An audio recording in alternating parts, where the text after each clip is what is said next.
Hello everyone, welcome to the Ichimoku daily analysis for the SP 500 for Friday, June the 19th.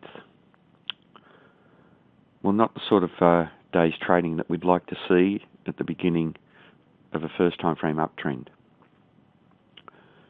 One of the good features is that the candle is still green. That means that the bulls have made net progress for the day.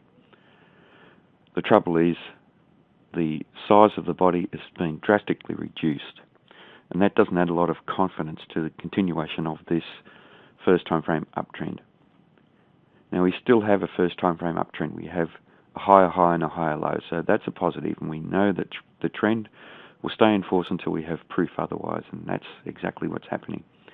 Now, just looking at other characteristics of the candle, though, besides the small body, which makes us worry, we have the wicks or the shadows on the top and the bottom, and this shadow on the top seems to be slightly longer, and that shadow just corresponds with that area of resistance around this level at around 9:30, and it seems that the market's tried to rally up to that level and it's been sold off.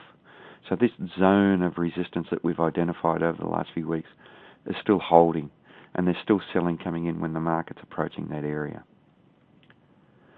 Now, this is very similar to one of those patterns that we've identified, which is the spinning top, and it's a sign of a lot of indecision in the market, a market that doesn't really want to trade up and a market that doesn't want to trade down.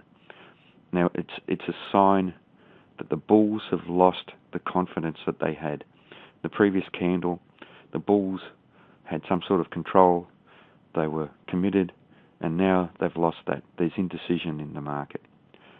By the same token, though, it doesn't mean that the bears are strong. The bears are indecisive at the moment too. Now, with these types of candles, they can be reversals, but we need for the low of the current candle to be taken out. So that becomes very, very important for this market. That low there becomes very important for a potential new first time frame downtrend.